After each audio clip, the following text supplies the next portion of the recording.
La venganza es un plato que se sirve frío, sobre todo cuando estás vengando la muerte de tu padre y eres un criminal miembro de uno de los cárteles más violentos de México.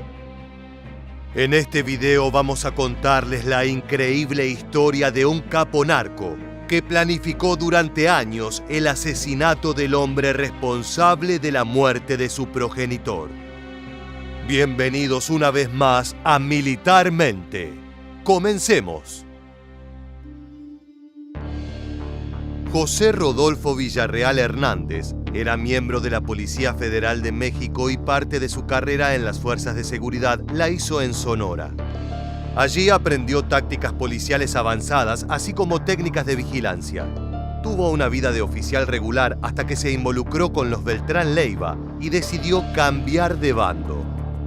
Nacido un 16 de enero de 1978, alcanzó el estatus de líder de plaza en San Pedro Garza García, dado que dirigía un grupo remanente del cártel de los Beltrán Leiva. De nacionalidad mexicana, Villarreal Hernández se ganó su apodo de El Gato, dado que supuestamente su rostro tenía rasgos felinos.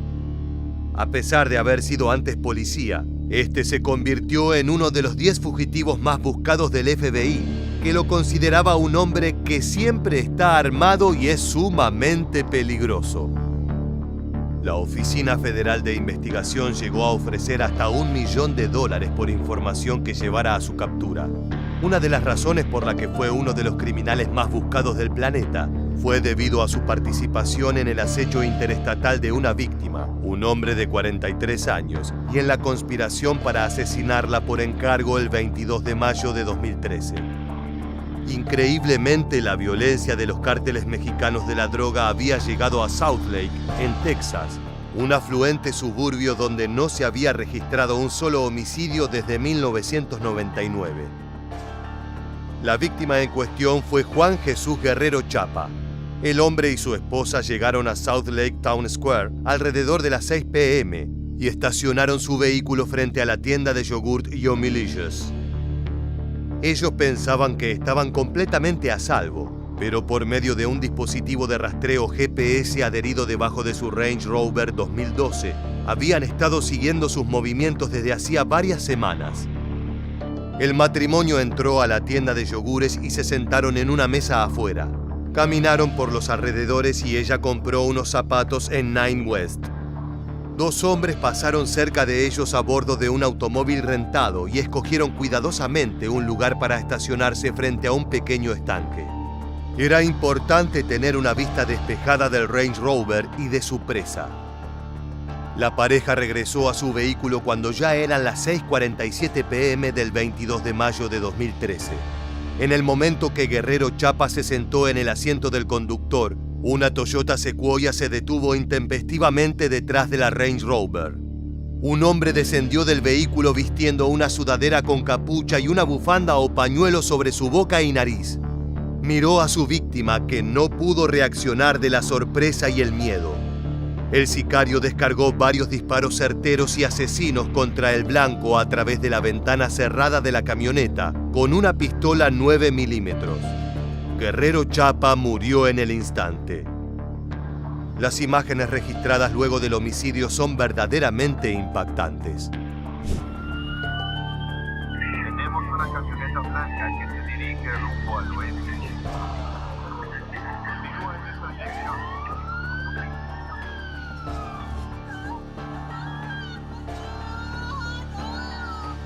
¿Puede retirarse, por favor? Señor. Entendido. Hay un arma ahí abajo. El arma sigue ahí. En la investigación se pudo dilucidar que los sicarios habían estudiado exhaustivamente a su víctima. En el exterior de la casa de Juan Jesús Guerrero Chapa en Southlake, los vigilantes que rastrearon al abogado habían colocado cámaras con visión nocturna y detección de movimiento para captar imágenes de los vehículos que entraban y salían. El asesinado en esa simple tarde texana de 2013 no era un simple ciudadano, sino que se trataba de Guerrero Chapa, quien fuera abogado y operador del peligroso sanguinario Cártel del Golfo. Básicamente era quien estaba a cargo de las operaciones de la agrupación criminal en Estados Unidos, además de operar como un doble agente e informante para desmantelar cárteles rivales en México. Una ocupación que claramente no ayuda a hacer amigos, sino más bien todo lo contrario. Según los informes, el abogado Guerrero Chapa defendió durante varios años a reconocidos integrantes del Cártel del Golfo, incluyendo a su ex líder, Osiel Cárdenas Guillén, quien actualmente cumple una sentencia de 25 años en una prisión federal de Estados Unidos. Como vamos a ver a continuación en este breve informe, este abogado tenía sus propios negocios y ocupaciones ilegales. Chapa knew all the players in the Gulf Cartel, and since he was a lawyer, he knew even more. Because of his connections and education, he was able to traffic drugs himself and offer legal defense to the people that traffic drugs. After Osiel was captured, Chapa became an informant, and because of his inside knowledge, he knew which traffickers had real money. He ended up telling investigators who were the valuable and rich traffickers. Las autoridades estadounidenses sostienen la teoría de que había un rencor personal entre víctima y victimario, dado que en el atentado el Gato ordenó la persecución de la víctima y la sostuvo 2 años hasta dar con el objetivo. Según informes de autoridades internacionales, el Gato culpaba a Guerrero Chapa por el asesinato de su padre ocurrido en 2011, en un hecho que vamos a ver con mayor profundidad más adelante en el video. Desde entonces planeó su venganza y contrató a 2 hombres para que dieran con él y lo ejecutaran en plena vía pública y enfrente de su esposa.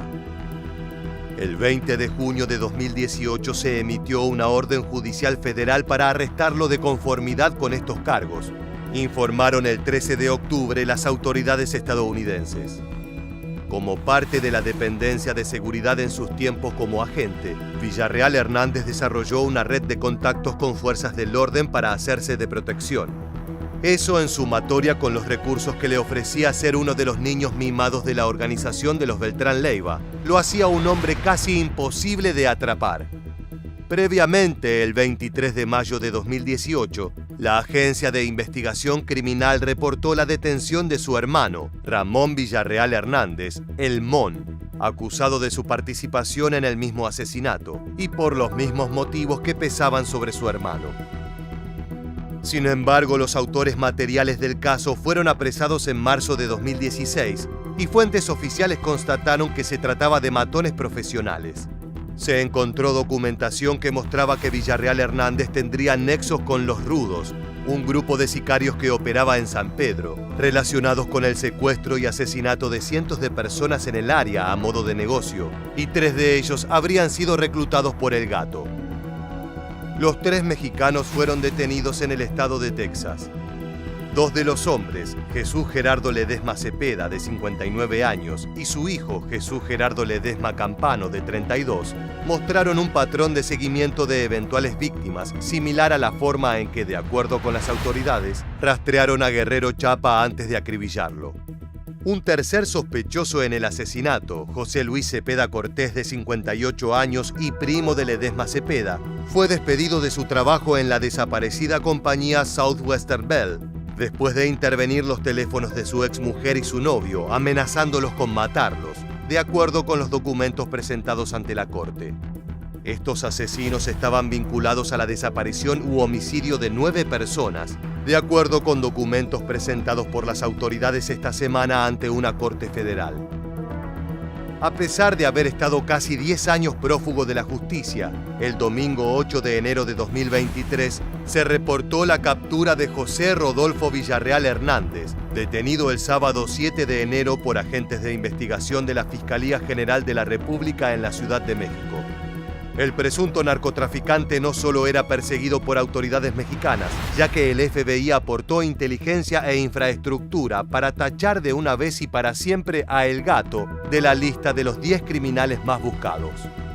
Que un asesino esté libre y escapando de las narices de la justicia por una década solo se explica por el poder que tienen los cárteles narco en Estados Unidos, pero sobre todo en México. No obstante, aún así, el momento de Villarreal Hernández había llegado. Veamos la noticia de su captura.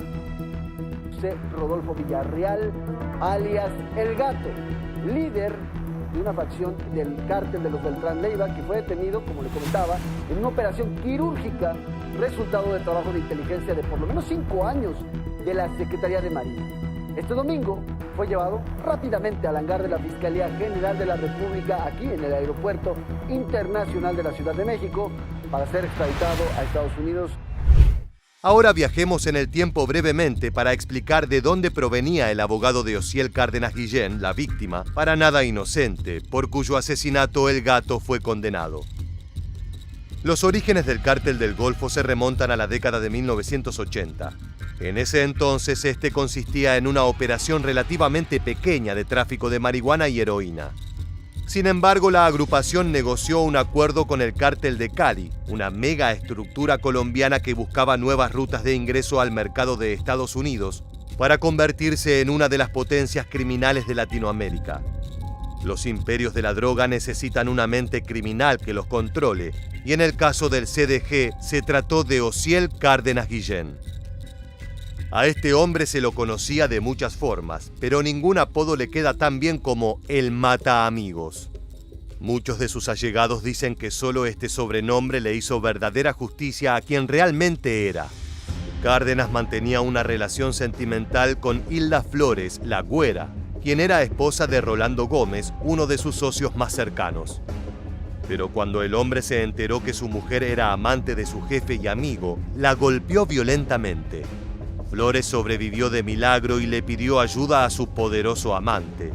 Al conocer este episodio, Cárdenas Guillén enfureció y mandó a llamar a Z1, el más sanguinario de los Zetas, el grupo armado que había conformado el Cártel del Golfo, para que diera fin a la vida de su amigo y pidió explícitamente que le mandara fotos del cuerpo sin vida. Tras cientos de crímenes similares, Osiel Cárdenas Guillén fue capturado en 2003 después de que el Departamento de Estado de Estados Unidos ofreciera una recompensa de $2 millones por su cabeza. Este es el video que las autoridades tomaron del momento. Nombre: Osiel Cárdenas Guillén. Edad: 39 años.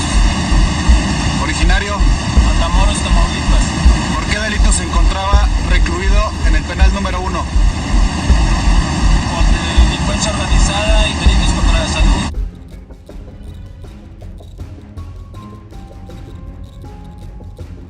Cárdenas Guillén fue sentenciado a 25 años de cárcel por narcotráfico, lavado de dinero y amenazas a un oficial federal estadounidense.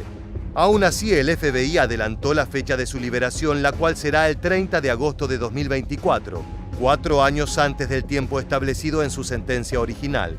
Todo gracias a gestiones de su habilidoso y turbio abogado, el malaventurado Juan Jesús Guerrero Chapa. El Distrito Sur de Texas del Departamento de Justicia, que procesó su caso, no informó abiertamente las razones por las cuales le redujeron la condena. Según se supo en investigaciones posteriores, el abogado personal y emisario del antiguo jefe del CDG vivía una peligrosa doble vida, siendo además un informante del gobierno de Estados Unidos. Como parte de un acuerdo que Cárdenas Guillén había negociado con los fiscales, Guerrero Chapa había transferido $50 millones en activos al gobierno estadounidense. El dinero en efectivo, helicópteros y otros artículos provenían del Cártel del Golfo y del que fuera su brazo paramilitar, los Zetas. Dicho pacto, aunado a su trabajo como informante, era suficiente para hacerse de muchos enemigos, entre ellos los Zetas y el Cártel de los Beltrán Leiva, o más específicamente uno de sus líderes, el Gato Villarreal Hernández. La agrupación criminal liderada por los hermanos Beltrán Leiva fue una organización narcotraficante mexicana que trabajó con el Cártel de Sinaloa hasta 2008, cuando se separaron y se desató una sangrienta batalla entre los dos grupos. La organización Beltrán Leiva, uno de los grupos criminales más poderosos de México, se vio gravemente debilitada por numerosos arrestos y muertes, aunque ha logrado mantener su presencia en algunas zonas gracias a sus alianzas con grupos locales y con organizaciones más grandes como los Zetas. Veamos aquí un mapa de la expansión territorial del cártel. Beltrán Leiva, más conocido como el H, también operaba una amplia red de corrupción y lavado de dinero en Chiapas, Querétaro, Quintana Roo, Nayarit, Sonora, Sinaloa, Tamaulipas, Estado de México y el DF. Este cártel experimentó un vacío de poder en su liderazgo debido al arresto de Héctor Beltrán Leiva, alias El H, en 2014. Sería en ese momento que El Gato se haría con una de las facciones de la organización y se convertiría en líder. Sin embargo, sería el rencor personal lo que motivaría explícitamente la muerte del ilegítimo abogado, y no una pelea de clanes narco. La historia comienza alrededor del año 2000 en el rancho de Guerrero Chapa, en Guanajuato. Después de que Cárdenas Guillén amenazara a unos agentes estadounidenses a punta de pistola en Matamoros, se fugó y se escondió en el rancho de su abogado, según consta en el expediente de la investigación.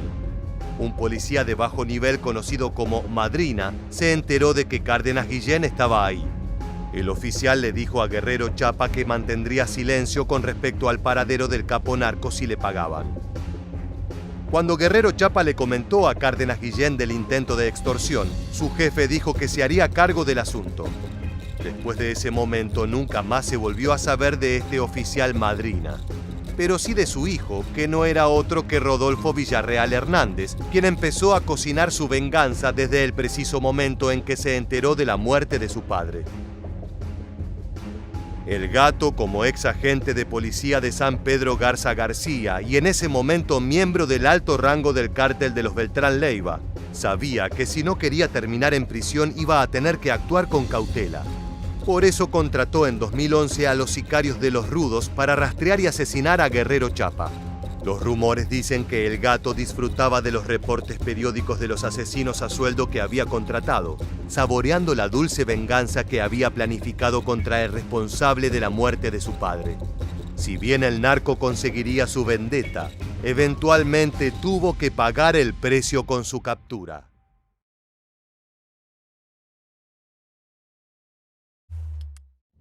En julio de 2021, las calles de Guanajuato fueron testigos de dos crímenes en apariencia muy distintos, pero conectados de forma directa con el mundo del narcotráfico.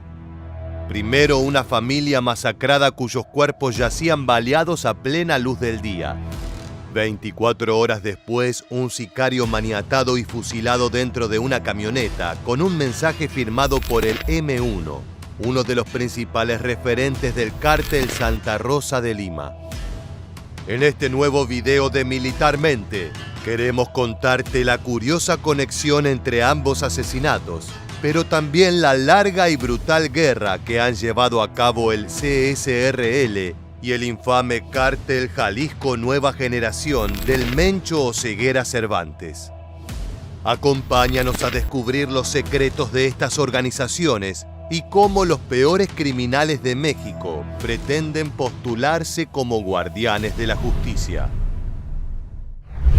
El 27 de julio de 2021, alrededor de las 7:30 de la mañana, los vecinos de Guanajuato despertaron con una imagen horripilante, pero que día a día se hace más común en territorio mexicano.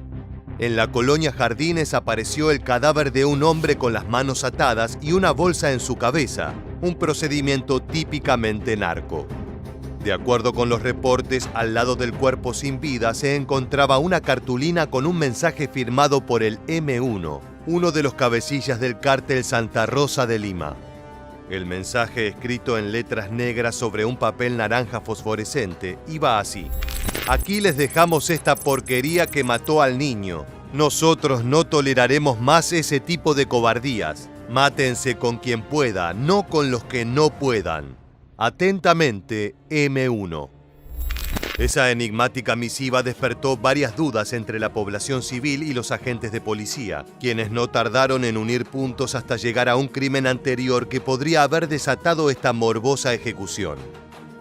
La víctima se encontraba en el interior de un vehículo que había sido abandonado sobre la calle Magnolia, a un costado de la Universidad Latina de México, una zona altamente transitada, por lo que el objetivo era que el souvenir fuese descubierto de inmediato. La camioneta modelo Dodge color café y sin placas de circulación contenía el cuerpo sin vida, repleto de impactos de bala y marcas de golpes. Ahora sí, retrocedemos 24 horas. El 26 de julio, en pleno centro del barrio San Miguel, en Celaya, una pareja y su hijo de 2 años fueron atacados cuando circulaban a bordo de una motocicleta. De repente un automóvil color blanco se les emparejó y desde el interior del auto comenzó una balacera que los eliminó de inmediato. Los cuerpos quedaron tendidos sobre el asfalto en un charco de sangre y balas que horrorizó a toda la población. Por las fotografías filtradas en redes sociales se aprecia que el hombre quedó abrazando a su esposa, mientras que el menor cayó tendido a los pies de su madre, completando una imagen realmente trágica. Como es frecuente, este tipo de ataques está directamente relacionado con la violencia narco que se vive en México desde hace décadas. Las autoridades y el servicio de emergencia llegaron alrededor de las 13:20 y encontraron una bolsa de mandado y al menos 15 casquillos percutidos propios de un fusil tipo AR-15, el arma favorita de los sicarios de los principales cárteles narco. Luego de algunos minutos llegaron también los agentes de Fiscalía de Guanajuato para el levantamiento de indicios, así como el manejo de los cuerpos de la familia fallecida. Lo que confirmó las sospechas de que se trató de un ajuste de cuentas criminal es que, de acuerdo con los testimonios de testigos, previo al ataque se escuchó que alguien le gritó al hombre: "Te estábamos buscando". Por ello se presume que el ataque iba dirigido a él y que su familia, incluyendo a su hijo de apenas 2 años, fueron tan solo víctimas colaterales en el golpe. Este tipo de ataques inescrupulosos a plena luz del día son producto de una escalada de violencia que desde hace más de una década ha puesto a los habitantes de México a merced de los sicarios más sanguinarios de la historia del país. Lo curioso es que el M1, un criminal extremadamente peligroso que ha llevado a cabo numerosos ataques y operaciones para el cártel de Santa Rosa de Lima, se vio en la posición de vengar la muerte de esa familia como si fuese un justiciero. El sicario que apareció muerto al día siguiente fue tanto un mensaje para sus rivales como para la sociedad. Los criminales suelen postularse a sí mismos como protectores de sus comunidades, como meros empresarios que velan por la seguridad del hombre a pie, siempre y cuando puedan llevar a cabo sus negocios. Es por eso que se han visto imágenes de sicarios del CJNG repartiendo regalos de Navidad o de los principales líderes de los caballeros templarios hablando frente a cientos de vecinos, como si se tratara de políticos en plena campaña. Pero ahora que conocemos lo ocurrido en esos 2 días de julio, creemos necesario ahondar un poco más en la historia del cártel Santa Rosa de Lima y su rivalidad con los Hombres de Jalisco. El nombre del cártel Santa Rosa de Lima hace referencia a la localidad del municipio de Villagrán, desde la cual el grupo delincuencial extendió sus tentáculos criminales. En ese lugar, en el año 2014, nació el cártel, para luego también tener presencia en partes colindantes del estado, como Querétaro y Michoacán. Su repertorio de ilegalidad es variado y no solo incluye el narcotráfico, sino que también se desarrolla el robo de combustible, la extorsión a pequeños y medianos empresarios y el secuestro extorsivo. Al igual que muchos otros grupos criminales mexicanos, su principal enemigo en cuestiones territoriales es el cártel Jalisco Nueva Generación, con el cual ha sostenido una sangrienta guerra cuyas principales víctimas han sido los habitantes de la región. Este es el punto de vista de un sicario del cártel Santa Rosa de Lima, que en 2018 participó de un ataque comando a una vulcanizadora que aparentemente colaboraba con el cártel de Jalisco. Los hombres limeños publicaron este material capturado por las cámaras en los cascos de los asesinos, demostrando la impunidad con la que logran operar. Para todos los de la nueva, así les vamos a dejar todas sus pensiones. Nosotros sí reventamos casas. Incluso emplean una camioneta para tirar abajo la puerta del establecimiento antes de ingresar a eliminar a sus habitantes. Ambos frentes delincuenciales se enfrentan no solo para extender su dominio territorial en Guanajuato, sino también para controlar la venta de cristal, lo que se volvió una atractiva fuente de ingresos que podría darles una ventaja crucial sobre sus adversarios. Este enfrentamiento pasó a conocerse como la Guerra del Jale Azul versus el Jale Blanco, ya que cada organización marcaba distancia pintando su producto con un color particular. En este caso, el CSRL vendía el narcótico color azul, mientras que los Hombres de Jalisco comerciaban el producto color blanco. Una de las razones principales del marcaje es asegurar que los narcomenudistas afiliados a sus organizaciones venden la droga distribuida por ellos en los poblados, colonias y ciudades que se encuentran bajo su respectivo control. ¿Qué pasa si no respetas el color que te corresponde comercial? Esperamos que esta foto sea respuesta suficiente. Uno de los años de mayor violencia fue el 2017, cuando el cártel Santa Rosa de Lima publicó a través de redes sociales una serie de videos haciendo gala de armamento militar, incluyendo el mítico fusil de asalto FX-05, un arma diseñada especialmente por el ejército mexicano para sus soldados. En ese material, los sicarios de Lima amenazaban y retaban al CJNG y demás organizaciones criminales que operaban en Guanajuato, invitándolos a guerrear por el territorio. El siguiente comunicado es para informar la posición del cártel Santa Rosa de Lima ante lo acontecido en días pasados y ante el video difundido por el cártel Jalisco Nueva Generación, donde se pronuncian como victoriosos ante algo que no ha pasado y no pasará. Guanajuato sigue siendo cártel Santa Rosa de Lima. Todas nuestras células, como las que aquí ven, seguimos y seguiremos trabajando en todo el estado de Guanajuato. No permitiremos el asentamiento del cártel Jalisco Nueva Generación en ningún municipio del estado. Y de todos los cárteles de México, ustedes son el peor. De todos los cárteles de México, ustedes son el peor, afirmaba el sicario. Ciertamente los resultados de este tipo de amenazas fueron inmediatos y brutales. Los reportes expusieron que en México se cometieron 28.816 homicidios durante 2018, lo que significó un incremento del 15% en comparación con el año anterior. Los imperios narco estaban en guerra y uno de los principales combatientes era el cártel Santa Rosa de Lima. La situación se agravó incluso más luego de un operativo realizado el 3 de marzo de 2019, cuando las autoridades de Guanajuato, apoyadas por fuerzas federales, llevaron a cabo el operativo Golpe de Timón, en el cual se detuvieron a 42 integrantes del cártel, además de recuperar 100 vehículos y algunos inmuebles. Fue un impacto letal que debilitó muchísimo a la organización, pero lo que siguió fue una escalada de tiroteos en búsqueda de recuperar las plazas perdidas ante rivales. Lo que estás viendo son imágenes tomadas la noche en que se capturó a José Antonio Yepes Ortiz, alias El Marro, uno de los líderes históricos del Frente Criminal. Las autoridades estimaron que este golpe, así como la detención de sus subalternos, debilitaron al cártel Santa Rosa de Lima, por lo que la parte restante se vio obligada a realizar pactos efímeros con el CJNG para sobrevivir. Las pequeñas treguas de un mes de duración sirvieron para poder reorganizarse y reclutar nuevos sicarios a sus filas en los primeros meses de 2020. A El Marro lo sucedió el antes mencionado M1, originario de Ciudad de México y responsable de al menos 50 eventos delictivos anuales desde su ascenso como principal figura del CSRL.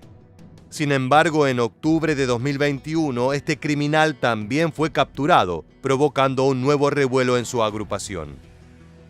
Pese a los constantes golpes a su estructura sicarial y financiera, este cártel se niega a morir y continúa guerreando en las calles de México, pese a no contar con el poder que tenía entre 2017 y 2019. Lo increíble es que pese a ese supuesto golpe altruista para vengar al infante y su madre, en agosto de ese mismo año los sicarios del CSRL, comandados por el M1, llevaron a cabo un crimen similar que dejó tras de sí una multitud de casas destruidas. El 20 de agosto de 2021, los soldados de esa organización desataron el terror con disparos y lanzamiento de granadas en viviendas de Celaya, Guanajuato. Un comando de al menos 4 vehículos repletos de civiles armados arribaron a una vivienda particular en la calle Albino García, donde golpearon la entrada e ingresaron a la fuerza. Dentro, ejecutaron a una mujer. Unas 6 cuadras adelante, una vivienda fue incendiada, pero solo resultó con daños materiales porque no había personas al interior. Cerca de allí, otro domicilio quedó marcado con impactos de armas de fuego, pero este lugar igual estaba deshabitado. Como firma de autor de ese infierno, se colocó una narcomanta amenazando a autoridades y agrupaciones rivales.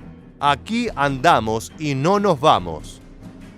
Los combates entre cárteles se asemejan demasiado a las guerras entre ejércitos regulares, empleando armas de grueso calibre e incluso material explosivo. El problema es que las verdaderas víctimas y rehenes de ese fuego cruzado son los vecinos de las regiones en disputa. Día a día, cientos de mexicanos fallecen en las calles, ya sea a manos de sicarios de Jalisco o de Santa Rosa de Lima. El resultado es igual de trágico en cada ocasión.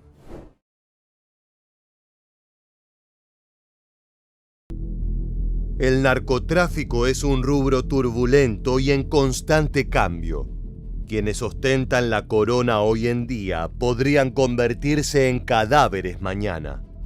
Ese es un riesgo que los capos y sicarios aceptan al ingresar al negocio. Dentro de ese universo, los atentados están a la orden del día y lo mismo ocurre con las venganzas.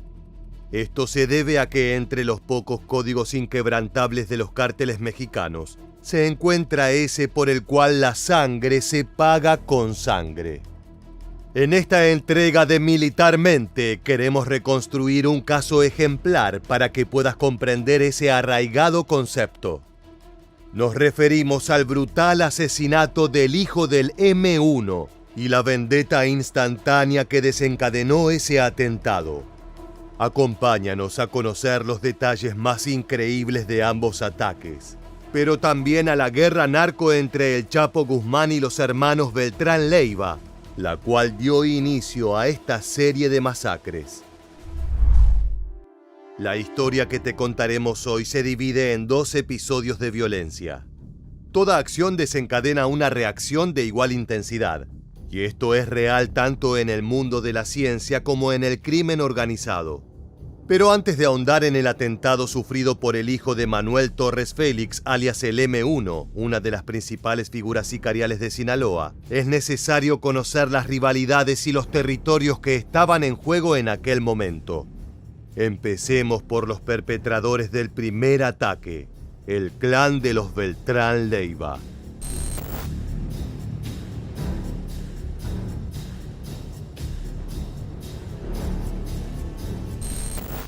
A principios de los años 2000, los hermanos Arturo, Alfredo, Carlos y Héctor Beltrán Leiva comenzaron a trabajar como comando sicarial bajo las órdenes de su primo, el famoso Joaquín El Chapo Guzmán, líder del cártel de Sinaloa. En ese entonces los hombres de Sinaloa se encontraban guerreando por territorios con el histórico cártel del Golfo, ya que consideraban que era un momento perfecto para conquistar nuevas plazas. En ese contexto, Arturo Beltrán Leiva estuvo a cargo de poderosos grupos de sicarios para luchar por las rutas comerciales en el noreste de México. Además de asesinatos y torturas, su gente utilizó la corrupción y la intimidación para infiltrarse en la política del país. Sus secuaces tenían presencia tanto en instituciones judiciales como policiales, desde las cuales obtenían información privilegiada sobre futuras operaciones antidroga. Algunas fuentes llegan a afirmar que esta organización plantó bandera en la Interpol y en la DEA, lo que da cuenta del alcance que tenía su influencia. En su momento de mayor poder, el clan de los Beltrán Leiva controlaba numerosos corredores de narcotráfico y se dedicaba al contrabando de personas, lavado de dinero, secuestro y comercio ilegal de armas. Todos negocios tan peligrosos como redituables. En aquel entonces parecía que la relación entre los 4 hermanos y Joaquín El Chapo Guzmán era inquebrantable. Juntos habían conseguido dominar el mercado local y era cuestión de tiempo para que pudieran hacerse de las plazas del cártel del Golfo. El problema es que los capos narcos son tan orgullosos como desconfiados y una serie de arrestos puso fin a la tranquilidad. En 2008 ocurrieron varios acontecimientos importantes que dieron lugar a un conflicto sin precedentes en México. Lo primero que sucedió fue la captura de Alfredo Beltrán Leiva, alias El Mochomo, el 21 de enero de ese mismo año. En horas de la madrugada, un equipo de elementos de la Procuraduría General de la República, en conjunto con la Sedena, atraparon al capo junto a 3 miembros de su cuerpo de seguridad. Todos fueron trasladados en un avión de la Fuerza Aérea Mexicana a la Ciudad de México y luego al penal de máxima seguridad de Puente Grande, Jalisco. Estas imágenes fueron registradas durante el operativo.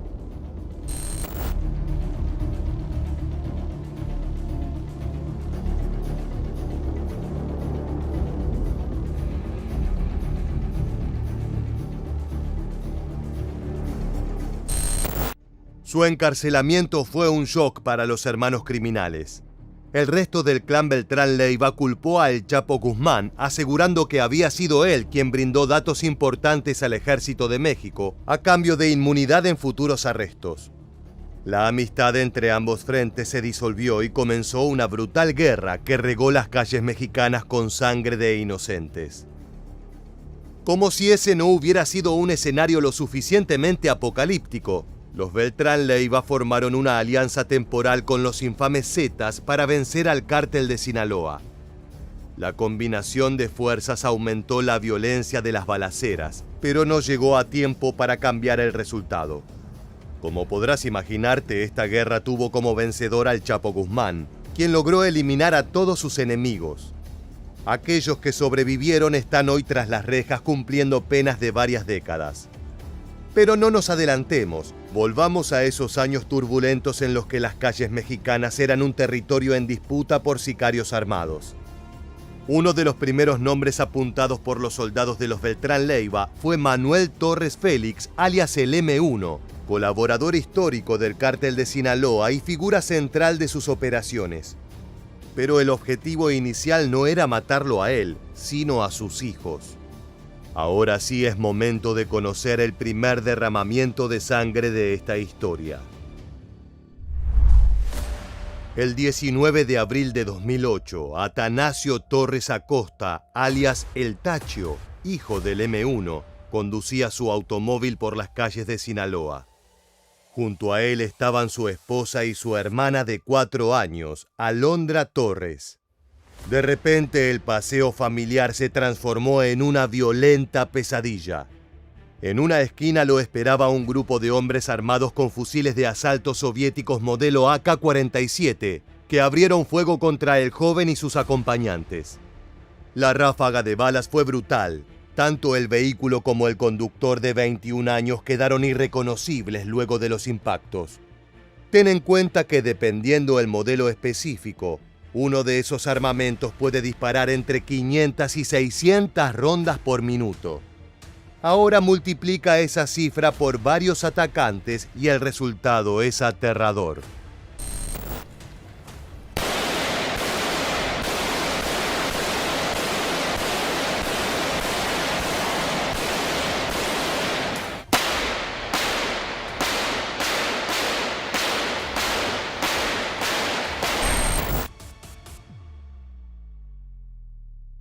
Como si la agresión mafiosa no hubiera sido suficiente, los sicarios también dejaron un mensaje destinado al M1.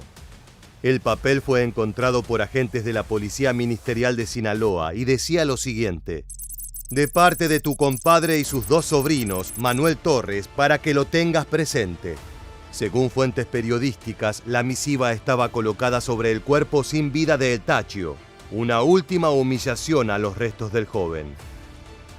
2008 fue un año especialmente difícil para la familia Torres Félix, ya que pocos días antes del asesinato de Atanasio, los mismos sicarios habían realizado un atentado contra Joel Torres Jiménez, primo de El Tachio. Este primer ataque ocurrió en un billar de la colonia Emiliano Zapata, en Culiacán, pero el resultado fue muy diferente. Joel salió ileso, sin ninguna secuela más allá del susto provocado por los disparos. Obviando el desenlace trágico, hay un detalle milagroso respecto al asesinato del hijo del M1, y tiene que ver con la niña de 4 años que viajaba en el asiento trasero al momento de la balacera. Por suerte, la pequeña Alondra solo recibió un impacto en el antebrazo derecho y luego de meses de tratamiento médico pudo recuperarse. Lo único que queda de esa noche es una enorme cicatriz y los dolorosos recuerdos de la jornada en que perdió a su hermano mayor. En la actualidad ella es una influencer que se ha dedicado a recordar a sus familiares en sus publicaciones e incluso ha participado en diferentes podcasts para hablar sobre la experiencia de vivir un atentado narco. Pero no es como que yo diga, me siento la persona más orgullosa del trabajo que tenía. No, porque bueno, digo, así como yo extraño a mi papá, de que yo digo, no, pues lo mataron y eso. ¿Cuántas personas también lo hizo él y tenían familia, tenían hijos? Como habrás escuchado, Alondra habla de su papá, pero sobre eso profundizaremos más adelante. Ahora volvamos al atentado protagonista de nuestro video. El modus operandi y la carta eran indicadores suficientes para comprender que se trataba de un ajuste de cuentas narco realizado por el cártel de los Beltrán Leiva. Cuando se enfrenta a un hombre con tan pocos escrúpulos como el M1, lo mejor es estar seguro de hacer bien el trabajo. En este caso, el asesinato de su hijo no hizo más que enfurecer al sicario de Sinaloa, quien comenzó a planear su venganza en el instante en que se enteró del ataque. Los allegados a Manuel Torres Félix aseguran que se transformó en una bestia sedienta de sangre. Lo único que le importaba era eliminar a todos y cada uno de los responsables, aun si eso le costaba su propio pellejo. Luego de algunas averiguaciones, los hombres del M1 descubrieron que los autores del ataque fueron los Negros, un brazo armado del clan Beltrán Leiva, que estaba a cargo de Edgar Valdés Villarreal, alias La Barbie. Villarreal era un sujeto de origen estadounidense que se convirtió en una pieza fundamental para los hermanos sinaloenses, ya que era un experto en la gestión de grupos armados. Es por eso que quedó a cargo de esta tropa de violentos asesinos que en muchos casos provenían de la policía o del mundo militar. Se trataba de un comando especializado en cazar y eliminar a miembros de Sinaloa, el Golfo y los Zetas. Su zona de operaciones comenzó en Tamaulipas y más tarde amplió su influencia a Nuevo León y el estado de Coahuila.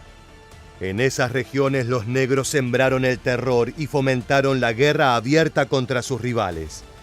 Para hacerle frente a semejante amenaza, el M1 reunió a varios familiares de apellido Torres y así ejecutar una revancha a la altura. En materia de alter egos criminales, esta familia no se preocupó por ocultar su identidad tras un nombre ingenioso. Se identificaban a sí mismos como los Torres y se transformaron en una de las células más importantes dentro del cártel de Sinaloa. Se dice que el M1 y su hermano Javier fueron los estrategas detrás del ingreso masivo de drogas de factoría sinaloense a Estados Unidos. Años de trabajo junto a sicarios y policías corruptos le brindaron a Manuel las aptitudes necesarias para efectuar un ataque brutal contra los asesinos de su hijo, los Negros.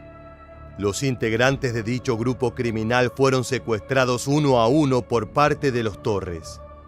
Una vez en cautiverio, los sicarios eran torturados con técnicas variadas, desde las clásicas golpizas a métodos más novedosos que incluían fuego y electricidad.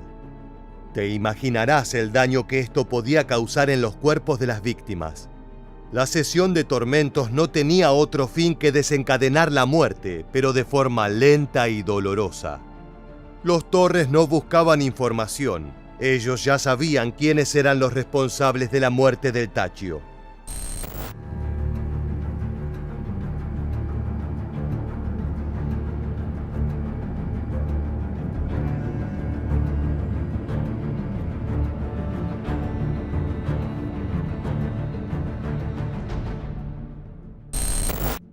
Como era de esperarse, el M1 no se contentó simplemente con acabar con un par de asesinos de poca monta. Su sed de venganza lo llevó a matar también a familiares de los sicarios, repitiendo el ciclo de violencia iniciado con la muerte de su hijo en aquel estacionamiento de un centro comercial. Entre las víctimas de Manuel estaba Roberto Carlos Barceló Villagrán, miembro de la policía ministerial que había sido suspendido de su cargo en septiembre de 2007 por tener negocios con los Zetas y los Beltrán Leiva. El hombre pagó un alto precio por su corrupción. Los sicarios le hicieron cortes profundos en la espalda y el pecho para desangrarlo lentamente. Luego le cortaron las piernas, pero hicieron todo lo posible para mantenerlo con vida, experimentando el dolor de perder sus extremidades. Finalmente lo decapitaron como punto final a su tormento. El cuerpo fue abandonado dentro de un automóvil junto a partes de otras víctimas no identificadas. Culiacán se transformó en una carnicería a cielo abierto. Se dice que el M1 torturó y mató a más de 30 sicarios y policías relacionados a la organización Beltrán Leiva, lo que le valió el apodo de El Ondeado en referencia a su evidente desequilibrio mental. El volumen de muertes e inseguridad llamó la atención del gobierno nacional, que envió más de 2.000 soldados para pacificar la situación. Ese fue el principio del fin para Manuel Torres y sus secuaces. Las operaciones antinarcóticos se hicieron cada vez más frecuentes, y en un allanamiento las autoridades lograron dar con fotos del M1, lo que facilitó su seguimiento y eventual captura. El destino de Manuel fue similar al de su hijo, aunque las balas provenían de un rival muy diferente. La madrugada del 13 de octubre de 2012, alrededor de las 2 de la mañana, personal de la Secretaría de Defensa Nacional, o SEDENA, realizó un operativo de captura para dar con uno de los sicarios más buscados del cártel de Sinaloa. La misión se llevó a cabo en la sindicatura de Quila, en el poblado de Oso Viejo, perteneciente al municipio de Culiacán. La carta maestra de los uniformados fue una ametralladora de alto poder de fuego, con la cual abatieron la tímida respuesta armada del M1. Fue así que falleció uno de los hombres de confianza de Joaquín El Chapo Guzmán. Junto al cadáver se encontraron casi $10.000 en efectivo y 28.000 pesos mexicanos. También se incautó una bolsa de cocaína, 2 pistolas calibre 38 Super y 7 cartuchos calibre .22. Lo que verás a continuación es el lugar de reposo final de El Ondeado, el mausoleo de los Torres, en el cual se incluye un gran mural que reúne a padre e hijo.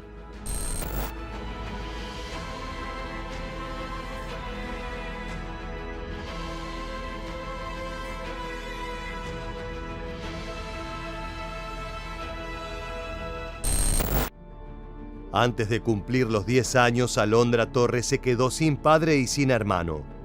Gracias a las entrevistas brindadas en el último tiempo, podemos saber la manera en que vive la familia de un capo narco fallecido. Durante su infancia, todo su entorno usaba la coartada de la ganadería para explicar sus ganancias y constantes viajes. A pesar de que su vida no era típica, jamás sospecharon ni ella o sus hermanos del negocio. Sin embargo, consideró que tampoco le escondieron información al respecto. Si se llegaban a enterar de algo, se los confirmaban sin dar más detalles. También aseguró que siempre estuvo en colegios privados e incluso tuvo maestros particulares en algún momento. Además, mencionó que nunca sufrió problemas en los planteles escolares donde cursaba sus materias. Jamás fue temida o reconocida por ser la hija del M1. Sin embargo, la cuidaban mucho en el aspecto físico. Por ejemplo, no le permitían hacer deportes debido al balazo recibido en su brazo derecho. Así describe la joven lo que ocurrió aquel 19 de abril. En el brazo tuve un accidente hace 13 años más o menos, donde falleció mi hermano. No me gusta mucho entrar en detalle en eso, pues siempre he evadido, no lo he evadido, pero no me gusta responder a detalle no me gusta recordar. Cuestiones tuyas, sí, pues ya son más personales. Pero fue un accidente. Sí, un accidente que tuve hace 13 años y pues no me gusta entrar mucho en detalle en eso. Historias como la de la venganza del M1 nos permiten ver de otra manera a los grandes jefes criminales del mundo narco. Hasta el sicario más poderoso es susceptible al dolor y la tragedia. Ni el hombre más duro puede soportar la pérdida de un hijo. La locura de Manuel Torres Félix desató un tendal de sangre en Sinaloa, y si bien obtuvo su venganza, esa masacre terminó condenándolo. La política del ojo por ojo tiene un precio muy alto a pagar. De esta manera llegamos al final del video. Si te gustó este contenido, te invitamos a que te suscribas y actives las notificaciones de nuestro canal. Así podrás enterarte al instante de todas nuestras novedades. Sin más, nos despedimos hasta la próxima entrega de Militarmente. Gracias por acompañarnos.